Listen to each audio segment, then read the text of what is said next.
সুপ্রভাত। Primary, upper primary এবং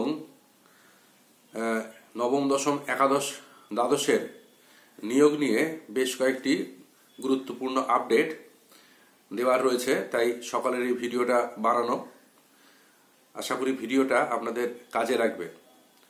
আর সেই সাথে যারা এই চ্যানেলে নতুন তাদেরকে বলবো চ্যানেলটা অবশ্যই সাবস্ক্রাইব করে রাখুন এবং নোটিফিকেশান যে বাটনটি রয়েছে সেটাকে প্রেস করে অন করে রাখুন, তাহলে যে কোনো ভিডিও আপনাদের কাছে আমি আপলোড করার সাথে সাথে পৌঁছে যাবে।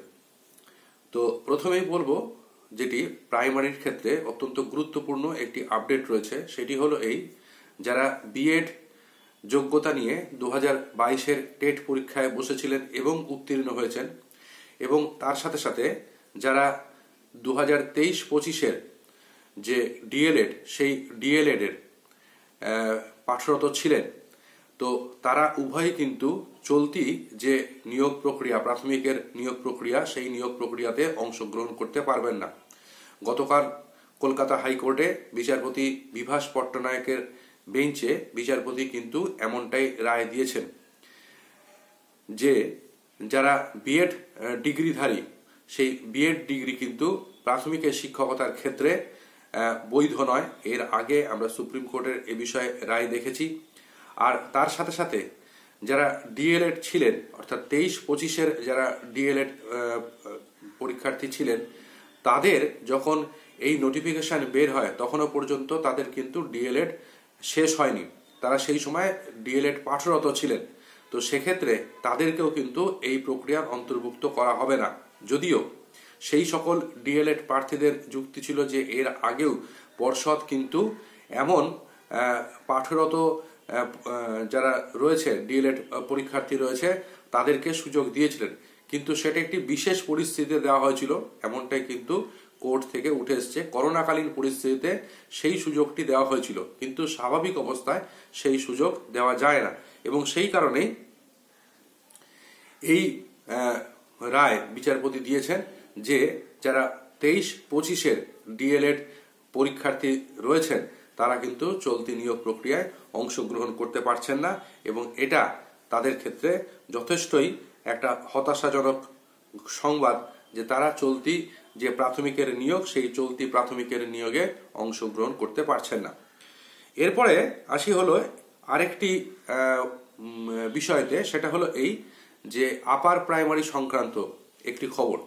সেটি হলো এই রকম যে কলকাতা হাইকোর্টে গতকাল অমৃতা সিনহার বেঞ্চে আরও একটি মামলা থেকে একটি গুরুত্বপূর্ণ তথ্য উঠে এসেছে। সেটি হলো এই যে বেশ কিছু প্রার্থী তারা এর আগে আপার প্রাইমারিতে কোয়ালিফাই করেছিল, এবং পরবর্তীতে তারা কিন্তু যে নবম দশমের নিয়োগ, সেই নবম দশমের নিয়োগেও তারা কোয়ালিফাই করে। কিন্তু এখন যখন 2016-র সেই পরীক্ষাটি সুপ্রিম কোর্টের রায় সম্পূর্ণ বাতিল বলে ঘোষিত হয়েছে, তখন তারা তাদের পূর্ববর্তী যে চাকরি, অর্থাৎ আপার প্রাইমারি যেখানে তারা কোয়ালিফাই করেছিল, সেই আপার প্রাইমারিতে ফিরে যেতে চাইছে। কিন্তু কমিশন তারা জানিয়েছে যে এই সকল চাকরি প্রার্থীদের যে আবেদন করার সময়সীমা, অর্থাৎ 90 দিনের সময়সীমা, সেই সময়সীমা উত্তীর্ণ হয়ে গিয়েছে। তো সেক্ষেত্রে কমিশন কিন্তু তাদেরকে তাদের পুরনো চাকরিতে বহাল করতে নারাজ ছিল। গতকাল হাইকোর্টে বিচারপতি সিনহা কমিশনকে এই নির্দেশ দিয়েছে যে অতি দ্রুত এই সকল যারা প্রার্থী রয়েছেন, তো তাদেরকে যেন তাদের পুরনো যে পদ যেখানে তারা কোয়ালিফাই করেছিল সেই পদে তাদেরকে নিয়োগ দেওয়া হয়। এর পাশাপাশি আরেকটি জিনিস রয়েছে, আরেকটি খবরও বলার দরকার। সেটি হলো এই রকম যে গতকাল একটি খবর পাওয়া গিয়েছে, যে গতকাল আমি আমার একটি ভিডিওতে বলেও ছিলাম যে একাদশ দ্বাদশের যে চূড়ান্ত ফলাফল, সেই চূড়ান্ত ফলাফল এই মাসের শেষেই প্রকাশিত হতে চলেছে। কিন্তু গতকাল কমিশন সূত্রে আরেকটি বিশেষ খবর দেওয়া হয়েছে। সেটি হলো এই যে একাদশ দ্বাদশের ফলাফল কিন্তু একসাথে প্রকাশ করা হবে না। কমিশনের তরফ থেকে জানানো হয়েছে যে ইতিমধ্যেই বেশ কিছু বিষয়ের কিন্তু ইন্টারভিউ পর্ব শেষ হয়ে গিয়েছে, যেমন বাংলা, ইংরেজি, কমার্স, কম্পিউটার অ্যাপ্লিকেশন, এগুলির ইন্টারভিউ পর্ব কিন্তু শেষ হয়ে গেছে, এবং কমিশন চাইছে একেবারে সমস্ত বিষয়ের সম্পূর্ণ চূড়ান্ত রেজাল্ট আউট না করে ধাপে ধাপে বিষয়ভিত্তিক এইভাবে চূড়ান্ত রেজাল্ট বা প্যানেল কিন্তু প্রকাশ করতে। আর সেই সূত্র ধরেই কমিশন জানাচ্ছে যে ডিসেম্বর মাসের তৃতীয় সপ্তাহে তারা অন্তত বাংলা এবং ইংরেজি এই দুটি বিষয়ের চূড়ান্ত যে তালিকা সেই তালিকা কিন্তু প্রকাশ করে দিতে চাইছে। এর পাশাপাশি কমার্স এবং কম্পিউটার অ্যাপ্লিকেশনের যে তালিকা সেই তালিকাও তারা প্রকাশ করে দিতে চলেছে। এরপর একে একে যেমনভাবে বিভিন্ন বিষয়ের ইন্টারভিউ পর্ব শেষ হবে ঠিক তেমনিভাবে তারা তাদের এই চূড়ান্ত প্যানেল প্রকাশ করবে। আসলে কমিশন চাইছে যে সুপ্রিম কোর্ট নির্ধারিত যে সময়সীমা রয়েছে 31শে ডিসেম্বর, সেই 31শে ডিসেম্বরের মধ্যে অন্তত কিছু সাবজেক্টের যে চূড়ান্ত প্যানেল সেই চূড়ান্ত প্যানেল বা তালিকা তারা প্রকাশ করে দিতে, যাতে সুপ্রিম কোর্টে তারা তো অবশ্যই আবেদনের জন্য যাবে যে সময় বাড়ানোর আবেদন নিয়ে। তো সুপ্রিম কোর্টে সেই আবেদন রাখলে সুপ্রিম কোর্টকে যাতে অন্তত তারা বলতে পারে যে তারা যতটা সম্ভব কাজ এগিয়ে রেখেছে, আর কিছু সময় দিলে পরে তারা বাকি কাজটা সুসম্পন্ন করতে পারবে। এই রকম একটা আবেদন তারা সুপ্রিম কোর্টে রাখবে।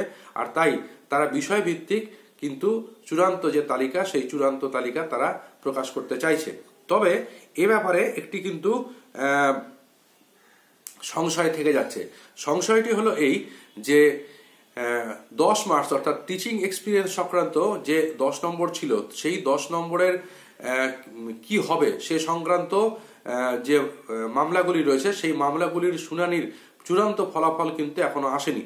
বিচারপতি অমৃতা সিনহার বেঞ্চে এই সংক্রান্ত মামলাগুলির শুনানি হচ্ছিল এবং এই মামলার শুনানির পরবর্তী দিন কিন্তু রয়েছে হলো 6ই জানুয়ারি। লুবানা পারভিন সহ আর অন্যান্যদের যে মামলা 10 নম্বর সংক্রান্ত যে মামলাগুলি সেই মামলাগুলির শুনানি কিন্তু রয়েছে হলো 6ই জানুয়ারি। কিন্তু তার আগেই কমিশন কিন্তু তাদের চূড়ান্ত যে তালিকা সেই তালিকা প্রকাশ করে দিতে চলেছে।